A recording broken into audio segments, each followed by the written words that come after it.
Bonjour, aujourd'hui nous allons étudier un nouveau système.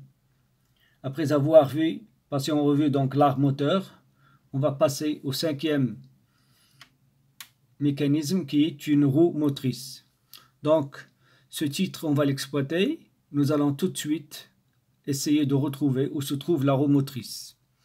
Donc on voit bien que 18 c'est une roue, il s'agit donc bien entendu de cette roue là qui va transmettre la puissance vers l'arbre, donc elle est motrice. Celle-ci, bien sûr, est entraînée en rotation à l'aide d'une autre poulie, grâce à un lien flexible qui est une courroie plate, et donc cette transmission se fait par adhérence. Même si on a au niveau 7 une roue dentée, qui est transmission par obstacle, le système en question peut être considéré comme étant un système qui transmet par adhérence. Donc, aussi bien la roue 18 que la roue dentée sont montées sur le même arbre qui, à son tour, il est guidé par deux roulements. D'abord, le roulement numéro 10, 11, 12. Il s'agit des trois éléments qui constituent le roulement à rouleau cylindrique et puis du roulement à billes à gauche profonde. Celle-ci permet de guider et positionner surtout l'arbre en translation. C'est elle qui définit la position exacte que doit occuper l'axe ou l'arbre en translation. Étant donné que nous avons deux arrêts de part et d'autre de la bague intérieure, de même deux arrêts de part et d'autre de la bague extérieure. Or, ce roulement-là ne peut en aucun cas encaisser l'effort axial, étant donné que le rouleau numéro 11 peut glisser facilement par rapport à la bague intérieure de ce roulement-là, ce qui permet justement uniquement au roulement à billes d'encaisser l'effort axial et même de positionner en translation l'arbre numéro 1. Donc le mouvement provenant donc de 18 est transmis grâce à une liaison de 18 par rapport à l'axe ou à l'arbre numéro 1. Nous avons utilisé un centrage court à ce niveau-là, tout en laissant le jeu ici, parce qu'on ne peut pas centrer, en faire un double centrage, aussi bien sur ce diamètre extérieur de l'épaulement que sur ce petit diamètre. Donc, on a un centrage court plus un appui plan, ce qui permet donc de bien positionner la roue 18 par rapport à l'arbre. Il suffit donc d'assurer sa fixation. C'est ainsi que nous avons utilisé un certain nombre de vis CHC afin de rendre solidaire la roue donc motrice 18 avec l'arbre numéro 1. De l'autre côté, nous avons, grâce à une clavette fixée en rotation, la roue dentée numéro 7 avec l'arbre.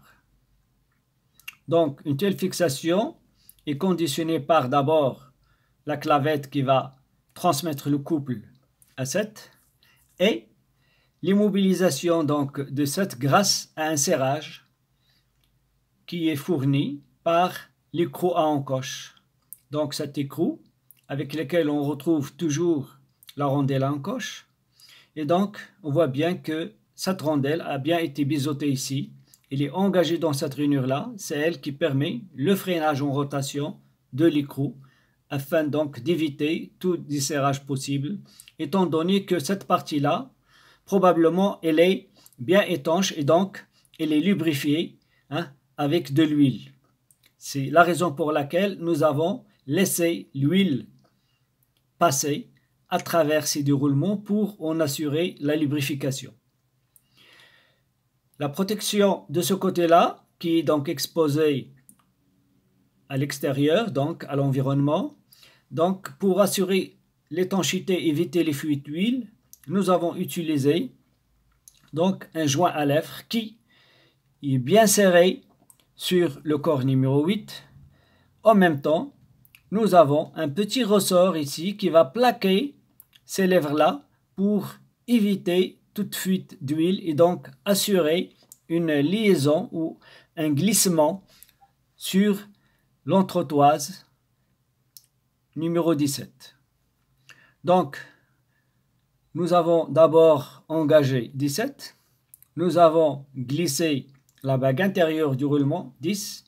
Nous avons utilisé une seconde entretoise numéro 9 et nous avons glissé la bague intérieure du roulement numéro 6, engagé d'abord la clavette et glissé la roue dentée numéro 7 avant de procéder au serrage définitif de l'ensemble. Donc l'ensemble étant bien guidé par rapport au corps 8, il présente un seul mouvement qui est le mouvement de rotation et donc nous constatons que c'est bien le roulement à billes 8 qui permet de positionner l'arbre en translation. C'est elle qui encaisse tout effort axial, étant donné que nous avons réalisé des arrêts de part et d'autre de la bague intérieure, de même 2 autres arrêts de part et d'autre de la bague extérieure de ce même roulement numéro 5. Donc ici je vois, et vous voyez donc un élément qui ne devrait pas être là. Ce n'est ni chicane, ni une pièce qui est liée à 7.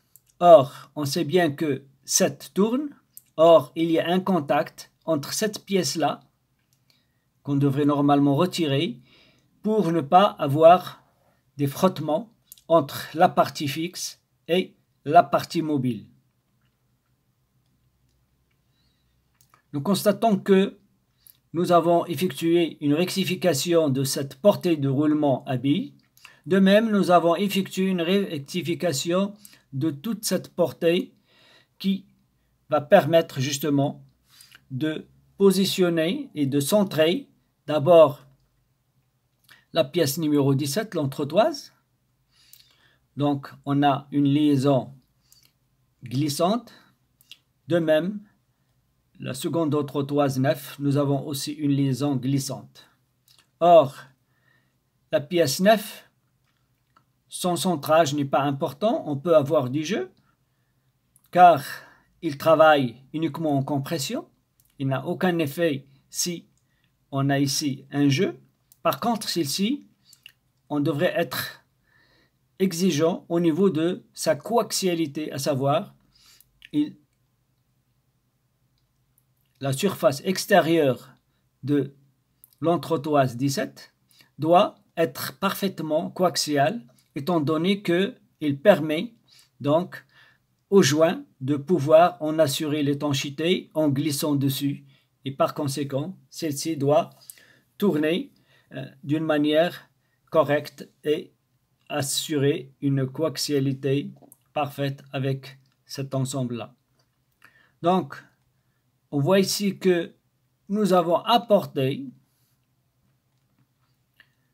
sur la partie métallique une couche d'une certaine épaisseur qui permet justement d'assurer l'adhérence, c'est une matière en caoutchouc, qui permet donc d'assurer l'adhérence entre la courroie de transmission et la poulie numéro 18.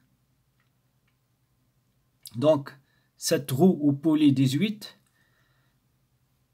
permet essentiellement de pouvoir faire un mouvement de rotation tout en assurant donc bien entendu une liaison par adhérence. Nous constatons un ensemble donc de jeux. Déjà un dépassement, léger dépassement de la partie filetée pour être sûr que les filets de l'écrou sont bien engagés, entièrement engagés dans la partie filetée du bout de l'arbre numéro 1. Le jeu B, c'est un jeu qui permet justement un dépassement de la partie filetée pour s'assurer que même si on sera obligé de serrer un petit peu, nous allons pouvoir accrocher sur le filetage et non pas sur une partie ou la fin donc du filetage qui n'est pas donc filetée. Pour le C, c'est tout à fait normal. on laisse un petit jeu pour pouvoir mettre en place le circlipse. Pour D, on a fait la même chose. Et pour G, nous avons laissé légèrement dépasser la pièce 9, qui est l'entretoise, afin donc de venir à ce niveau-là, avec la bague intérieure de ce roulement, étant donné que on ne peut pas rectifier au voisinage de cette partie-là, car la meule a du mal à accéder à ce niveau-là, et donc il vaut mieux soit faire un dégagement d'outil, meule, soit de ne pas permettre au roulement d'arriver jusque-là. C'est la raison certainement pour laquelle nous avons pris toute cette longueur de la pièce numéro 9 qui est donc l'entretoise. Ici, on a certainement un petit problème parce que nous sommes en train de bien centrer une pièce qui est donc 17, l'entretoise, avec un ajustement à peine glissante sur une surface rectifiée, mais on est sûr que à ce niveau-là, on ne peut pas toucher avec l'outil meule cette partie-là. Donc, il y a certainement un problème qui peut survenir ici.